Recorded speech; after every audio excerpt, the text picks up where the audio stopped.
Olá, as boas-vindas a todas e a todos. Na videoaula de hoje, vamos trabalhar com a psicogenética de Henri Vallon e suas possíveis contribuições à educação. Para essa aula, eu separei alguns textos base, que foram os textos que auxiliaram, a produção dos slides, que nós vamos ver a partir de agora, e que também são recomendações de leitura, para que vocês possam conhecer um pouco mais sobre a proposta psicogenética desse autor, o Vallon, ok? Então, são o primeiro livro, da professora Sueli Amaral, que na verdade é um texto, chamado A Constituição da Pessoa, Dimensão Cognitiva, que para quem quer conhecer mais do Vallon, tá em um livro organizado pela professora Abigail Marrone e a professora Laurinda Ramalho de Almeida, extremamente recomendado, chamado A Constituição da Pessoa, na proposta de Henri Vallon. Também um livro que ajuda bastante é o livro da Isabel Galvão, Henri Vallon, Uma Concepção Dialética do Desenvolvimento Infantil. A terceira referência é justamente também da professora Abigail Marrone e da professora Laurinda Ramalho Almeida, que são referências no Brasil sobre o estudo valoniano, afetividade e processo-aprendizagem, contribuições de Henri Vallon.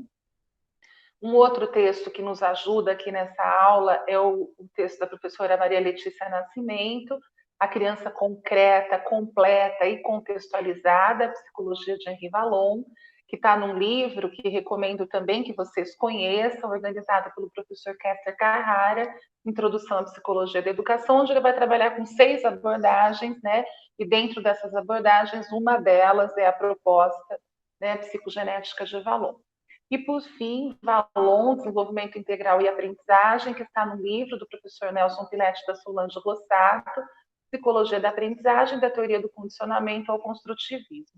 Então, são textos que estão aqui na base dos nossos slides, da nossa aula de hoje, e que ficam fortemente recomendados para leitura, ok? O Henri Vallon, ele nasce em 1879, morre em 1962, é médico, psiquiatra, psicólogo e educador. Assim como Vygotsky, ele tem a dialética, como fundamento epistemológico, e ele, na sua teoria, buscou compreender o desenvolvimento infantil por meio das relações estabelecidas entre a criança e o meio, privilegiando o que ele chamou de pessoa em sua totalidade, nas suas expressões singulares e na relação com os outros. Grifei criança e grifei meio, porque tanto a criança quanto o meio têm um papel bastante importante na teoria valoniana, vamos ver a partir de agora. Na teoria psicogenética de Vallon, e isso está no nosso texto base, o eixo principal no processo de desenvolvimento é a integração. Então, a integração em 2 sentidos. A integração entre o organismo e o meio, e a integração cognitiva, afetiva e motora. Os conjuntos ou domínios funcionais são, portanto, construtos de que a teoria se vale para explicar como que ocorre a construção do psiquismo, Então, para explicar didaticamente o que é inseparável, a pessoa. Então, nós vamos ver que o Vallon ele vai explicar para a gente o que são domínios funcionais, Didaticamente, ele separa esses domínios, ok? Para a gente entender melhor. Mas isso tudo é com o objetivo de explicar didaticamente algo que é inseparável, que é a pessoa. Então, vamos ver quais são esses conjuntos funcionais propostos pelo Vallon.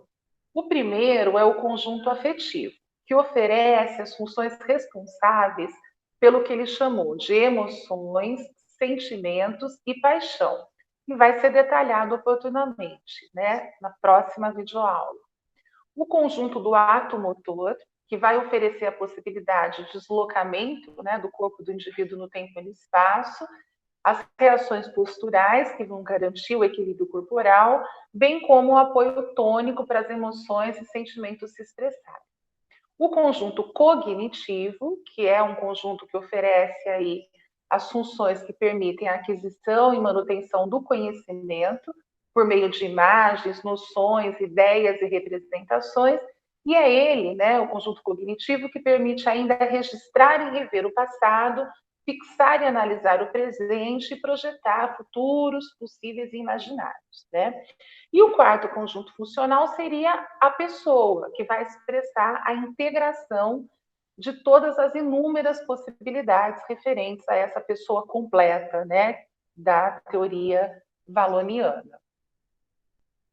Então, movimento, emoção, inteligência e personalidade, ou dito de outra forma, né, motricidade, afetividade, cognição e pessoa são os grandes temas, né, da proposta teórica valoniana. Para Valon, que pretendia a gênese da pessoa completa, o desenvolvimento ele é um processo que é descontínuo, ele não é linear, né? Por que ele não é linear? Porque a passagem de um estágio de desenvolvimento para o outro, para o Valon, é marcada por crises que vão afetar a conduta da criança. Essas crises, né, ora, elas vão ter predominância de fatores afetivos, portanto, nós vamos dizer que são fatores endógenos, e ora, ela vai ter predominância de fatores cognitivos, né, que são chamados fatores exógenos, né? Então, esse desenvolvimento, né, para o Valon, ele acontece a partir de um movimento pendular, né? Isso está colocado também no nosso texto base, né, da Ramalho e Marrone, que vão explicar para a gente como que esse movimento pendular acontece, e nós vamos fazer um resumo aqui, ok?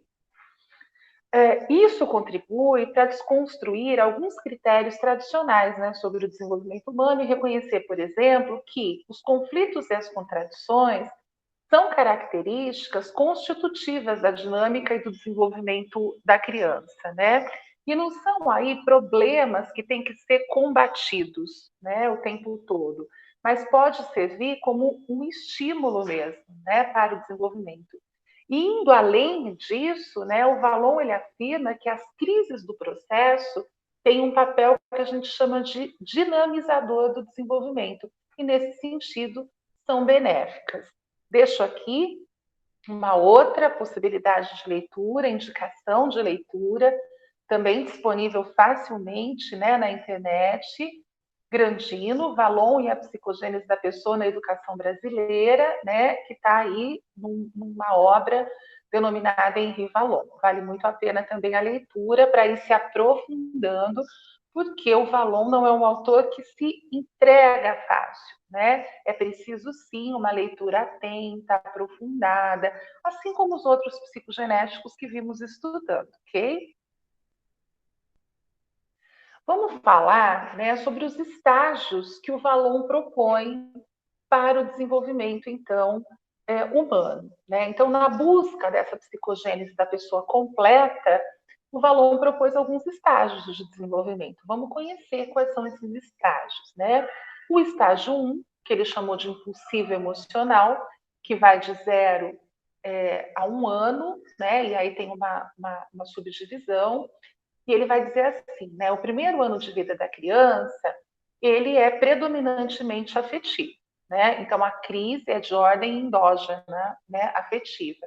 E é por meio da afetividade que a criança estabelece as suas primeiras relações sociais e com o ambiente.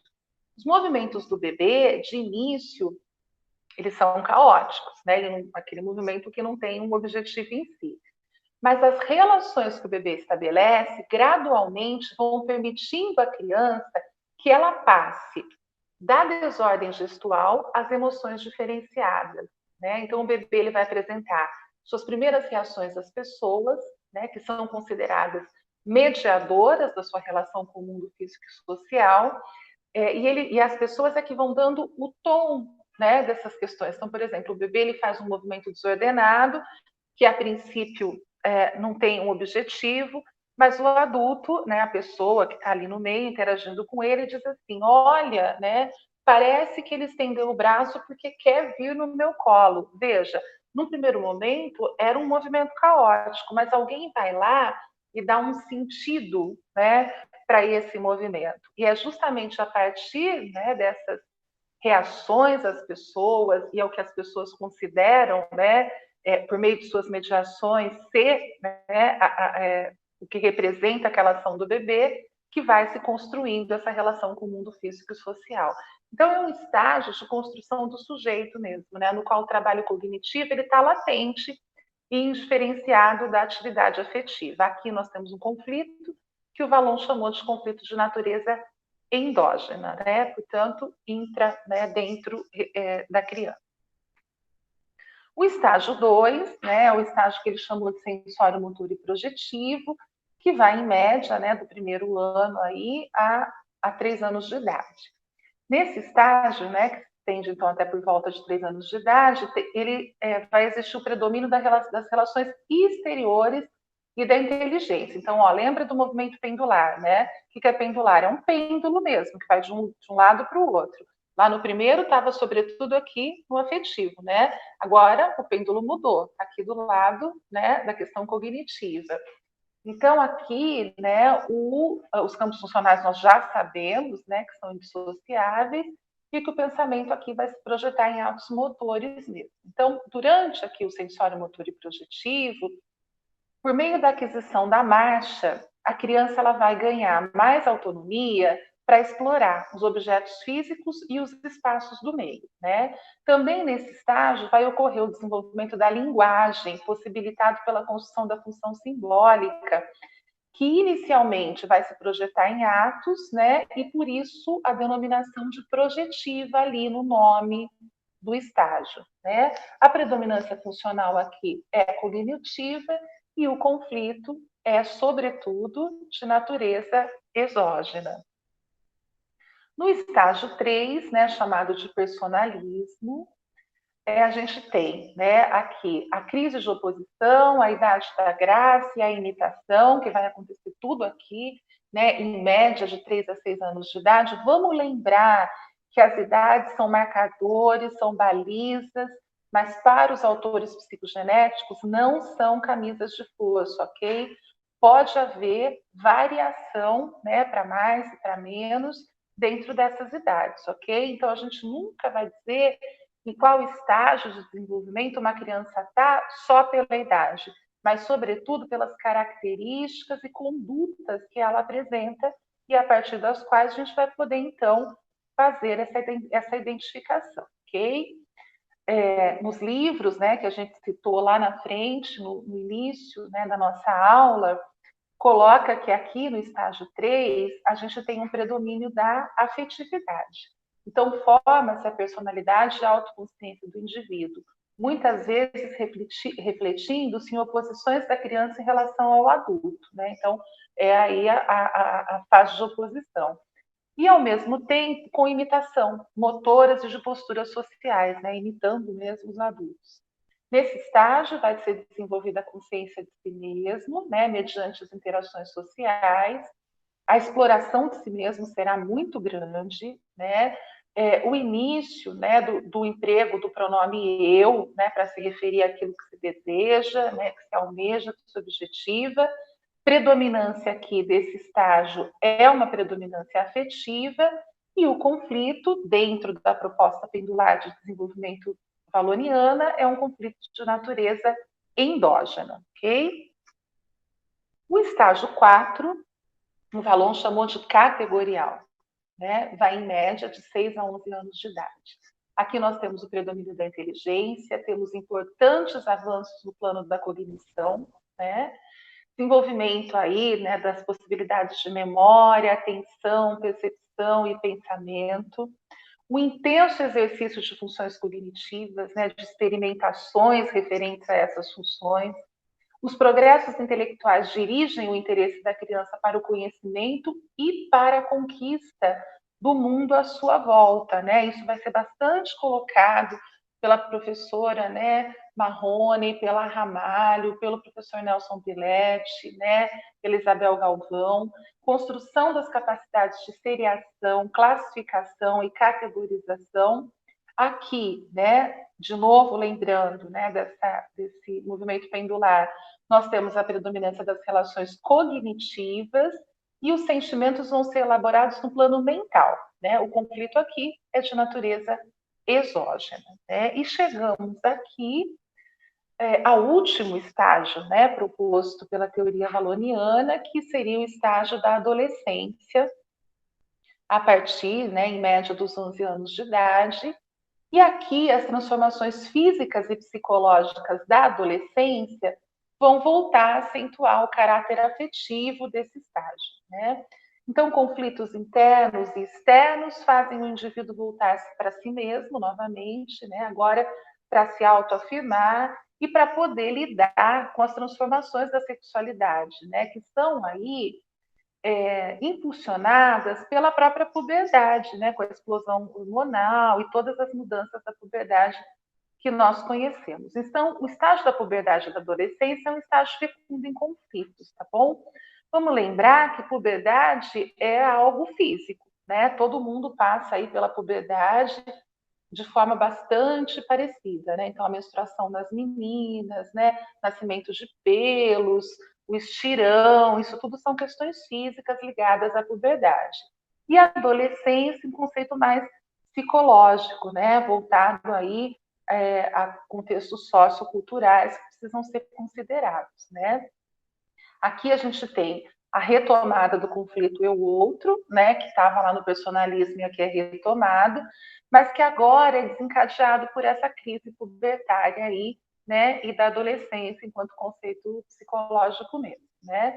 Aqui a gente tem a exploração de si mesmo como uma identidade autônoma, mediante atividades de confronto, de autoafirmação e de questionamentos constantes, né. Predominância aqui é afetiva e o conflito a ser resolvido durante o estágio 5 é um conflito de natureza endógena, né?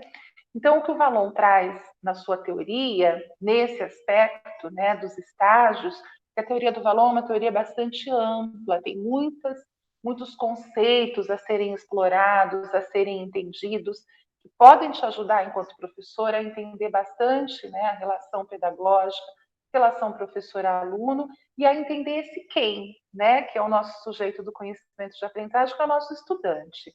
Aqui, quando ele fala dos estágios, ele pode nos oferecer dicas, pistas, né, de como que as condutas dos nossos alunos podem nos ajudar a conhecê-lo melhor e assim a ter uma prática pedagógica, né, embasada nesses conhecimentos, ok?